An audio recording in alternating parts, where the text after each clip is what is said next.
बिस्मिल्लाहिर्रहमानिर्रहीम, अस्सलामु अलैकुम। मैं हूं करामत मुगल और मेरे साथ हैं ईसा नकवी।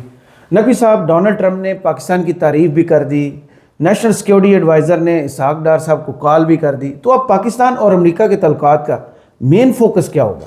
देखिए, सब दुआ करें कि जो खदशात हैं वो खदशात रहें। सही। अगर खदशात ने हकीकत का रूप धारना शुरू कर दिया तो गड़बड़ हो जाएगी, क्योंकि अमेरिका जो है वो जीरो सम गेम खेल रहा है। सही। पाकिस्तान को जीरो सम गेम सूट नहीं करती। जीरो सम गेम यह है कि अमेरिका कहता है कि अगर मेरे साथ दोस्ती रखनी है तो मेरे साथ दोस्ती हो, फिर चीन के साथ नहीं हो सकती। पोजेसिव। हाँ, फिर चीन के साथ नहीं हो सकती। पाकिस्तान को ये सूट नहीं करता। पाकिस्तान को बैलेंस करना है।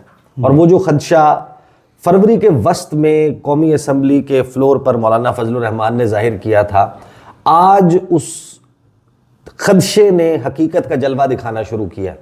ये जो इंटरेक्शन हुआ है, इसमें बैकग्राउंड में एक चीज ऐसी चल रही है जो चाइना को खटक सकती है। मेरी राय है, आई कुड बी रॉन्ग, लेकिन चाइना को ये खटकेगी। अभी तक तो जितना भी ट्रैक रिकॉर्ड है, चाइना जहां जहां ये मामला हुआ है या इससे रिलेटेड कोई मामला हुआ है वहां पर वो नाराज हुआ है। पाकिस्तान के केस में कोई खास कंसेशन हो जाती है, ये एक अलग बात मुझे नहीं लगता कि होगी। पहली बात तो ये कि वो जो फॉलोअप हमने करना था उस वीडियो का, जो डेवलपमेंट हुई, डोनाल्ड ट्रंप ने तारीफ कर दी। उस तारीफ में एक चीज़ ज़रा थोड़ा सा जहन में रखिए कि अब पाकिस्तान के सिक्योरिटी इदारों को ज़्यादा विजिलेंट रहने की ज़रूरत होगी जी। क्योंकि जब आप ये ऐलान कर देते हैं, ये बात पब्लिकली आ जाती है कि फ़लाँ ग्रुप का फ़लाँ बंदा हमने इसमें एक किरदार अदा किया है, तो जाहिर है कि आप टारगेट बन जाते हैं। दूसरा, वो जो बगराम एयरबेस के हवाले से जो गुफ्तगू डोनाल्ड ट्रंप ने की कि वो नहीं छोड़नी चाहिए थी, मेरा प्लान था विड्रॉल का लेकिन हम जाना नहीं चाहते थे। वो एक बड़ी ज़बरदस्त जगह है चीन के ख़िलाफ़, चीन पे चेक रखने के लिए, तो उसके अज़ाइम तो बड़े वाज़े हैं। और वो $7 अरब के असलहे की भी बात कर रहे हैं। लेकिन इस सारी बात से जो सिक्योरिटी डोमेन है ना, उससे हटकर दूसरी डोमेन में जाएं तो जो ट्रांसक्रिप्ट है वो एक जारी किया गया है, एक प्रेस रिलीज जारी की गई है पाकिस्तान के दफ्तर खारजा की तरफ से, जो टेलीफोनिक कन्वर्सेशन हुई है इसहाक डार से माइक वॉट्स के, सही, नेशनल सिक्योरिटी एडवाइजर की। उससे पहले जरा दिल थाम के ना, सुकून से, तसल्ली से एक गुफ्तगू है, थोड़ी सी तवील है, लेकिन मौलाना फजलुर रहमान ने एग्जैक्टली किस खदशे का इजहार किया था कि अमेरिका किस चीज में दिलचस्पी रख रहा है, सही, वो क्या चाहता है, चीन क्या चाहता है, रूस क्या चाहता है, वो जरा आप सुन लें।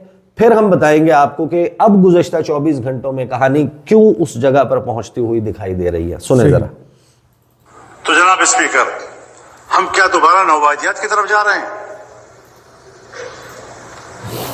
मुझे माफ फरमाइए, ये हाउस है मेरा, मैं इससे बात करता हूं। जो कुछ पाकिस्तान के बॉर्डर्स पे हो रहा है, ये आज से नहीं हो रहा, 40 साल से हो रहा है। और अगर 40 साल का आप अर्थ न गिने तो गुज़श्ता 20 साल से एक ही इलाके पर जंग फोकस की गई है। इतनी तवील जंग एक ही इलाके पर फोकस होना, ये जुग्राफियाई तब्दीलियों की निशानदही करता है। और ये वो मंतका है, पहाड़ों का ये वो मंतका है जो आलमी जंग का सबब बना है। यहां रूस आया, अमेरिका ने पूरी कुव्वत इस्तेमाल की दरियाए आमू से पीछे भगाने के लिए। यहां अमेरिका आया, यहां की मादनियात पर कब्जा करने के लिए। अफगानों ने लड़कर उनको निकाल दिया। आज चाइना की भी ख्वाहिश है कि मेरी रसाई अफगानिस्तान तक हो सके। अफगानिस्तान और हमारे फाटा के इलाकों में और खैबर पख्तूनख्वा के इलाकों में दो किस्म के मादनियात हैं। एक वो मादनियात जिसके साथ आम लोगों की मईशत का ताल्लुक है, गैस, कोयला, तेल, चांदी, सोना, कॉपर वगैरह वगैरह। कुछ वो पत्थर भी हैं कि जो खला में जाने वाले रॉकेटों और मिसाइलों में इस्तेमाल होते हैं, जो 450 की हीट पर भी तहलील नहीं होते। इससे उल्टा जाए तो इतनी ही सख्त सर्दी में भी वो मुंजमद नहीं होते। इसकी जरूरत अमेरिका को भी है, इसकी जरूरत चाइना को भी है, इसकी जरूरत रशिया को भी है। वो इन इलाकों तक पहुंचना चाहते हैं और हमारे उन वसाइल पर कि जिनके साथ बड़ी कुव्वतों के वफादात वाबस्ता हैं, जो उनकी मिसाइलों में इस्तेमाल होंगे, जो उनके रॉकेटों में इस्तेमाल होंगे, और उसके लिए वो तगदो कर रहे हैं कि किस तरह इस इलाके पर अपना हाथ मजबूत कर ले। कोई अजब नहीं कि अगर ट्रंप गजा के बारे में ये बात कह सकता है तो उसके एजेंडे पर यह भी हो कि कबायली इलाके पर हम कब्जा कर लें, यहाँ का निजाम अपने हाथ में ले ले, पाकिस्तान का अमल दखल हम खत्म कर दें। वहां वैसे भी उसकी रेट कमजोर हो चुकी है, और फिर उसके बाद वो यही से हमारे मादनियात को भी ले जाए, अफगानिस्तान को भी डील करे, तेहरान को भी डील करे, इंडिया को भी करे, पाकिस्तान को भी करे और चाइना को भी करे। ये जुग्राफियाई तब्दीलियां, इनके खतरात मैं महसूस कर रहा हूं। खुदा मेरे वहम को झूठा साबित करे। मौलाना फजलुर रहमान ने कहा कि खुदा मेरे वहम को झूठा साबित करे, मैं ये ख़तरात महसूस कर रहा हूँ। इसके बाद आपको याद होगा, लोगों को भी याद होगा जो देख रहे हैं, कि हमने एक वीडियो की थी, उसमें हमने तफसील से बताया था कि मौलाना फजलुर रहमान स्पेसिफिकली जिस पत्थर की बात कर रहे हैं, वो जिस मादनियात की, जिन मिनरल्स की बात कर रहे हैं, उसमें ग्रेफाइट सर फहरिस्त है जी। ग्रेफाइट है जिसकी दुनिया में कुल मिला के कोई 100 काने हैं, और पाकिस्तान में जो ग्रेफाइट के रिजर्व्स हैं वो बलूचिस्तान में है, खैबर पख्तूनख्वा में, कबायली इलाका जात में, गिलगित बल्तिस्तान में है। और ये वो धात है, ये वो मिनरल है, ये वो मादनी ज़खायर हैं जो यूज़ होते हैं रॉकेट की इंजन की नोजल्स में, न्यूक्लियर रिएक्टर्स में, और फिर इसके जो लिथियम आयन बैटरीज और जो जदीद टेक्नोलॉजी है उसमें जो इसका इस्तेमाल है। सही। अब आप पाकिस्तान की, और ये कितना महंगा मिलता है, ये कितना रेयर है, ये इसके हवाले से हम तफसील से बात कर चुके। अब जरा पाकिस्तान के चैप्टर को एक मरतबा फोल्ड करके साइड पे रख के स्टोरी को थोड़ा सा फास्ट फॉरवर्ड कर लें। अभी गुज़श्ता एक हफ्ते में हम क्या बात कर रहे हैं कि डोनाल्ड ट्रंप यूक्रेन के साथ एक मिनरल्स की डील करने में बड़ा इंटरेस्टेड है। सही। डोनाल्ड ट्रंप उसको कह रहा है कि 182 अरब डॉलर तुमने अब हमारा देना है, और उसके लिए आप हमारे साथ डील करो। तुम्हारे लिए ये सिक्योरिटी गारंटी काफ़ी है कि हम वहाँ पर आएंगे, हम वहाँ पर बैठेंगे, हम रॉ अर्थ को एक्सप्लोर करेंगे, निकालेंगे उसमें से rare earth minerals and metals, उनको निकाल कर हम ले जाएंगे। जो पैसा बनेगा कुछ तुम रख लोगे, हम अपना पैसा पूरा करेंगे, और हमारी वहाँ पर मौजूदगी रूस को हमला करने से भी बाज रखेगी। सही। हालांकि ज़ेलेंस्की कभी इसके ऊपर आता है, कभी इससे भाग जाता है। अब आप अमेरिका वाली स्टोरी को क्लोज कर दें, अब आप रीसेंट स्टोरी खोल लें। हमारा एक सिक्योरिटी कोऑपरेशन, एक ट्रांजैक्शनल रिलेशनशिप हमेशा से रहा है, अभी भी जारी रहेगा। पाकिस्तान की जो इंटेलिजेंस एजेंसीज हैं या फौज है, जो इस्टेब्लिशमेंट है, उसके और अमेरिका के दरमियान काउंटर टेररिज्म ऑपरेशंस और ये सब कुछ तो चलता रहता है। लेकिन जो प्रेस रिलीज जारी की गई NSA और हमारे फॉरेन मिनिस्टर के दरमियान टेलीफोनिक कन्वर्सेशन की दफ्तर खारजा की तरफ से, उसमें कहा गया कि जो डिप्टी प्राइम मिनिस्टर और foreign minister senator Mohammad Ishaq Dar हैं, उनको एक कॉल मौसूल हुई अमरीकी national security adviser Mike Waltz की ऑन 4 मार्च 2025। इसमें जो नेशनल सिक्योरिटी एडवाइज़र हैं, उन्होंने प्रेसिडेंट ट्रंप की तरफ से दाद और शुक्रिया हुकूमत पाकिस्तान को भिजवाया कि आप बड़ा बेहतरीन इंसदाद दहशतगर्दी का काम कर रहे हैं। Deputy prime minister, foreign minister Ishaq Dar साहब ने मुबारकबाद दी NSA को कि आपने अपना चार्ज संभाल लिया और इस अज़म का इयादा किया कि पाकिस्तान इस वक्त भरपूर तरीके से देख रहा है कि हम अपना एक बेहतरीन लॉन्ग स्टैंडिंग देरपा ताल्लुकात जो है वो ब्रॉड बेस्ड रिलेशनशिप कायम करेंगे अमेरिका के साथ, डोनाल्ड ट्रंप की जो इंतज़ामिया है उसकी लीडरशिप के अंदर। फिर उन्होंने पाकिस्तान की कमिटमेंट बताई कि हम अपनी कॉपरेशन जो है वो अमेरिका के साथ काउंटर टेररिज्म ऑपरेशंस में जारी रखना चाहते हैं। फिर उन्होंने कहा कि डोनाल्ड ट्रंप की जो अनाउंसमेंट है कि जो US मिलिट्री इक्विपमेंट ले छोड़ कर चली गई है, वो उसको भी निकालना चाहते हैं वहाँ से $7 अरब का असलहा।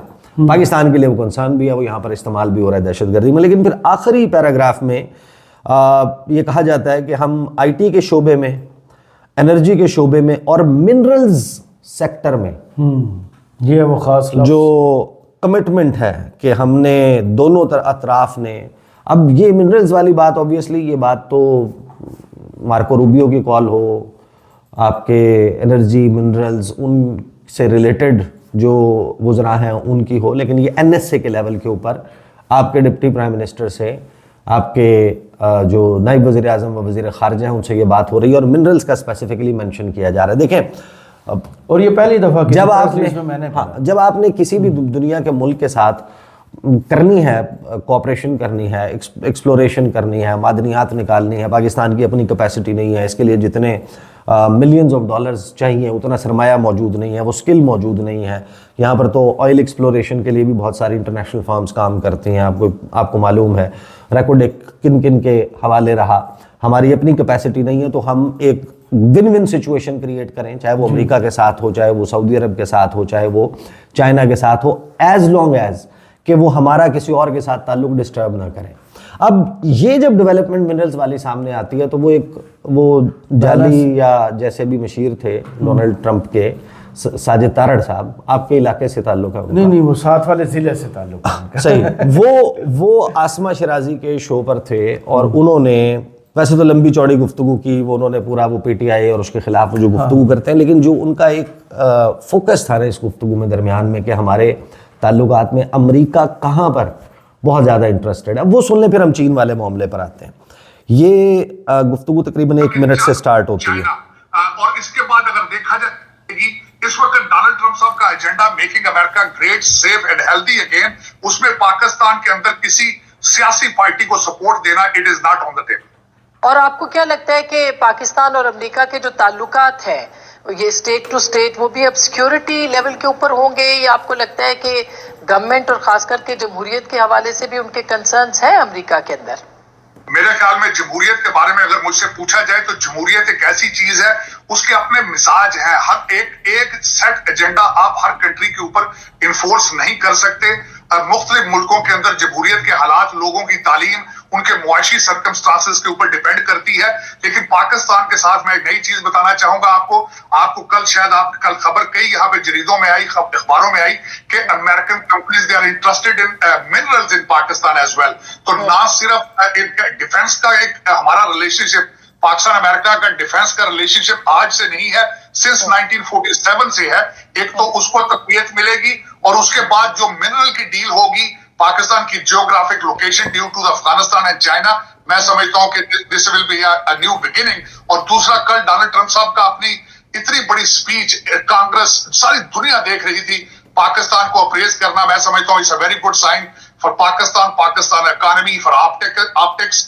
मैं समझता हूं it's a big win for the Pakistan. और आप अब इन्होंने तो बड़े वसूख से कह दिया कि जो मिनरल्स की डील होगी उससे देखें, there is no harm frankly speaking, अगर पाकिस्तान को सूट करती हो तो ऐसी कोई भी डील। लेकिन अभी जो है तरले मिनटों से सऊदीया के हवाले करने लेकिन वाला अब ट्रैक रिकॉर्ड देखें कि डोनाल्ड ट्रंप वापस अपनी प्रेजेंस की ख्वाहिश का इजहार कर रहा है बगराम एयरबेस पे। एक ओवर द होराइजन ऑपरेशंस के लिए सवाल आया था इमरान खान से, एक्सियोस और एचबीओ ने सवाल किया था, जिसपे एब्सोल्युटली नॉट उन्होंने कहा था। सही, वो किसी बेस की बात हो रही थी। अब ये बात कर रहे हैं कि मिनरल्स की डील होगी और पाकिस्तान की जो जोग्राफियाई पोजीशन है, अफगानिस्तान भी करीब है, चीन भी है। ये साजिद तारड़ क्या कह रहे हैं? यही कह रहे हैं। तो वो जो अमेरिकन प्रेजेंस है, अगर तो वो वाकई प्योरली मिनरल्स के लिए और मिनरल्स तक ही महदूद रहे तो फिर तो इसमें कोई मजायका नहीं है। लेकिन हमने ट्रैक रिकॉर्ड क्या देखा है? ट्रैक रिकॉर्ड हमने ये देखा है कि चाइना जो है और पाकिस्तान, वो ये बात बार बार मुख्तलिफ ममालिक को कहते हैं कि ये जो चाइना पाकिस्तान इकनॉमिक कॉरिडोर है, ये इसमें दूसरे ममालिक को भी शामिल करेंगे, वो भी आए, वो भी यहाँ पर एक्सपोर्ट प्रोसेसिंग जोन्स हैं यहाँ पर इन पे। लेकिन जो अमेरिकन प्रेजेंस है वेरी नेक्स्ट टू चाइनीज़, वो उस पर हमेशा से ऑफेंड होते आए। आपको याद होगा कि जब अनवारुल हक काकड़ निगरान वज़ीर आज़म बने तो सितंबर के, मेरा ख्याल है मिड की बात है, 11-12 सितंबर की गालिबन बात है, तो डोनाल्ड ब्लूम का एक दौरा हुआ था। वो गिलगित बल्तिस्तान गए थे, वो 4-5 दिन 6 दिन रहे थे। जी, हमने पूरी वीडियो की थी उस पर। उसके बाद भी गए वो गवादर गए थे। गवादर में खड़े होकर उन्होंने एक खिताब किया था, एक बयान, वीडियो बयान जारी हुआ था। और उस वक्त हमारे जो चीन में कुछ दोस्त हैं और कुछ वहाँ पर उनके फॉरेन अफेयर्स के और दूसरे पाकिस्तान और चाइना के ग्रुप्स बने हुए हैं, व्हाट्सएप ग्रुप्स, उसमें चाइनीज़ ये कहते हुए पाए गए थे कि ये बाथिये को क्या हो गया है। बाथिये जो है वो टर्म यूज़ करते हैं पाकिस्तान के लिए आयरन ब्रदर की टर्म, कि ये बाथिये को क्या हो गया। तो ये मुझे किसी ने बताया कि वो भाई अमेरिका का सफ़ीर जब इधर इधर जा रहा है तो चीनी इस बात के ऊपर बड़ा परेशान है। वो ये कह रहे हैं कि ये बाथिये को क्या हो गया, ये अमेरिका को लेकर फिर रहा है।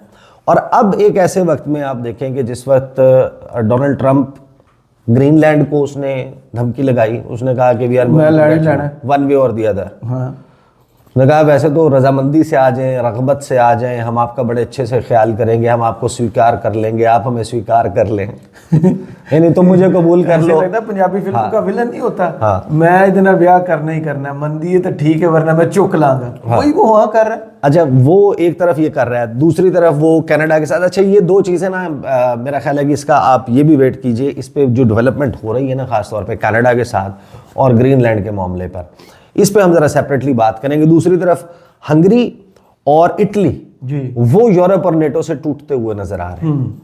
अभी ऑब्वियसली जॉर्जिया मेलोनी जो है इटालियन प्राइम मिनिस्टर, उन्होंने तो हाथ खड़े कर दिए। उन्होंने कहा है फ्रांस और बरतानिया को कि आपने अपने ट्रूप्स भेजने हैं, भेजो। आप भेजें विदाउट इटालियन सोल्जर्स, हम नहीं भेजेंगे।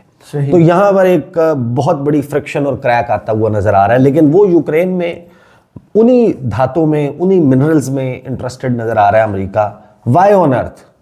आप खुद सोचेंगे एक इलाका जहां पर जंग हो रही है, अमेरिका कहता है कि अब डोनाल्ड ट्रंप कहता है कि तुम्हारी जो ज़मीन है वो मादनियात से माला माल है और ऐसे रॉ अर्थ को हम एक्सप्लोर करेंगे, रेयर अर्थ मिनरल्स और ये सारी चीज़ें निकालेंगे, और जब हम उसको स्टडी करते हैं तो आपको पता चलता है कि उसका इस्तेमाल कहाँ कहाँ है। वो इलॉन मस्क जा रहा है ना खला में, तो खला में भेजे जाने वाले रॉकेट्स में, सैटेलाइट्स में, उनके इंजन की नोजल्स में जो धातें यूज़ होती हैं, जो मेटल्स, जो पत्थर, और उसका जो फ्यूल है, रॉकेट फ्यूल है, उसमें जो कार्बन की प्योरेस्ट फॉर्म्स इस्तेमाल होती हैं, अब वो पाकिस्तान में भी पाई जाती हैं। एक तरफ वो वहाँ पर धातों की और मिनरल्स की बात कर रहा है, यहाँ पर पहले मौलाना फजलुर रहमान इस खदशे का इजहार करते हैं कि ये सब कुछ हो रहा है और इसमें पीछे गेम जो है वो मादनियात वाली है। उसके बाद ये साजिद तारड़ की गुफ्तगू आपने सुन ली और आपके पास प्रेस रिलीज में भी मिनरल्स का तस्करा, मादनियात का तस्करा, माइनिंग का शोबा, ये तस्करा मौजूद है। अब एज लॉन्ग एज ये आपके किसी दोस्त को ऑफेंड ना करे, इट्स फाइन। लेकिन अगर वहाँ पर सामने फेस के ऊपर कोई और मामला है मादनियात का और अमेरिका का डिज़ाइन, ये सबको मालूम है ना, इट्स एन ओपन सीक्रेट कि जब ज़लज़ला आया था पाकिस्तान में 2005 का जो अर्थक्वेक आया था, उसके बाद बहुत सारी INGOs, international non governmental organisations के नाम पर जो यहाँ पर भरमार हुई थी, और आपके खैबर पख्तूनख्वा में, आज़ाद कश्मीर में, इन तमाम जगहों पर वो आए और हमारे बहुत सारे सफारतकार हमें बताते रहे कि उसके नाम पर फिर यहाँ पर एक स्पाई नेटवर्क जो है जी, वो बना, जासूसी का एक नेटवर्क बनाया गया, वो ऑपरेट करता रहा और उसने फिर अपनी जड़ें कहाँ कहाँ बनाई और उसका बहुत सारा खमियाजा आपको कब कब भुगतना पड़ा। चाहे वो शकील आफरीदी वाला मामला हो, उसामा बिन लादेन वाली एपिसोड हो, चाहे वो जो रेमन डेविस का वाक़या है वो वाक़यात हों, ये माजी में रहे हैं। और ये तो तय है कि डोनाल्ड ट्रंप ने अनाउंस किया है कि चाइना मेरा जो है वो सबसे बड़ा हरीफ है और उसको मैंने टेक ऑन करना है। दूसरी तरफ चीन बाकायदा पहली मर्तबा वो लैंग्वेज इस्तेमाल कर रहा है कि तुम जंग चाहते हो तो बताओ कौन से डोमेन में, टैरिफ की जंग लड़नी है, तजारत की जंग लड़नी है, या डिसाइड करोगे कौन सी टाइप ऑफ वॉर लड़नी है। हमने तो उसके ऊपर ज़ाहिर है कि 24-26 घंटे पहले गुफ्तगू की थी। अभी आप जाकर देखें पूरा इंटरनेशनल मीडिया चाइना की इस use of language, lingo and diction which matters in diplomacy, उसके ऊपर फोकस्ड रिपोर्टिंग कर रहा है कि ये तो ठीक है, ये तो सबको मालूम था कि टैरिफ्स वाले मामले पर चीन रिटेलिएट करेगा, चीन जवाबी टैरिफ आयद करेगा, चीन भी अमेरिकी इकोनॉमी को उसी तरह हर्ट करने की कोशिश करेगा जितना अमेरिका उनकी इकोनॉमी को हर्ट कर रहा है, रेसिप्रोकेट वो करेगा। लेकिन वो टैरिफ से निकलकर ट्रेड वॉर और ट्रेड वॉर से निकलकर any other type of war में जाने की जब बात करें तो इट्स एन ओपन राइवलरी। तो अब पाकिस्तान के लिए एक बहुत बड़ा क्वेश्चन पैदा हो गया है कि अगर ये दो बड़ी ताकतें, ये दो बड़े बैल सींग फंसाने जा रहे हैं तो आपका मुल्क, आपकी सरजमीन उनके लिए एक प्रॉक्सी बैटल ग्राउंड ना बने। सही, कि जहां पर वो अपने अपने इंटरेस्ट की मफादात की जंग लड़ रहे हैं। हमें एक बड़ी फाइन लाइन के ऊपर जाना है, एक टाइट रोप की जो वॉक है उसको मेंटेन रखना है कि जहां पर आप जहाँ पर आप, उसमें आपको याद होगा कि इमरान खान ने जो एक इंटरव्यू दिया था ना, जिसमें उन्होंने कहा था it is unfair on part, it is no, HBO पे तो एब्सोल्युटली नॉट वाला था ना। उसके बाद उन्होंने CGTN को, चाइनीज टेलीविजन को, वो फवाद चौधरी ने एक अरेंज करवाया था इवेंट कि 100वीं सालगिरह आ रही है उसकी, कम्युनिस्ट पार्टी ऑफ चाइना की। उसमें तमाम चाइनीज़ मीडिया जो पाकिस्तान में मौजूद था उन सबको बुलाया था। उसमें फिर एक कंबाइंड हुआ था, फिर वो चला भी था उनकी 100वीं सालगिरह पे, और फिर एक इंटरव्यू CGTN को था, उसमें क्वेश्चन हुआ था यही अमेरिका और पाकिस्तान के और चाइना के जो तकोन है इस ताल्लुकात पे। तो उसमें उन्होंने कहा था कि it is unfair on part of the US to pressurise countries like Pakistan to pick sides between China and US, कि ये दुरुस्त नहीं है कि अमेरिका पाकिस्तान और पाकिस्तान जैसे मुल्कों पर ये दबाव डाले कि आप चूज़ करें कि आप हमारे साथ हैं या चीन के साथ हैं। फिर दिलचस्प बात यह कि यही बात सिर्फ इमरान खान ने नहीं कही, हिना रब्बानी खर PDM सीज़न 1 में वज़ीर मुमलिकत बराए उमूर खारजा थी, उनका एक मेमो लीक हुआ था। उस मेमो में भी उन्होंने ये बात कही थी कि हमारे ऊपर दबाव डाल रहा है अमेरिका कि डिसाइड करें, और ये हमें सूट नहीं करता कि हम इधर जाएं या उधर जाएं, हम दोनों के साथ एक बैलेंस क्रिएट करें तो ठीक है। अलबत्ता चीन इस प्रेजेंस पे कंफर्टेबल नहीं होगा, ऑफेंड होगा या नहीं, ये हमारी सफारतकारी, हमारी दोस्ती और हमारा उन्हें समझाने और अमेरिका के साथ इस मामले पे अच्छे डील करने पर मुनहसर है। सही, बहुत शुक्रिया ईसा नकवी आपके तजिए का। कमेंट्स बॉक्स में ज़रूर बताइएगा ये वीडियो आपको कैसी लगी। इजाज़त दीजिए, अल्लाह हाफिज़।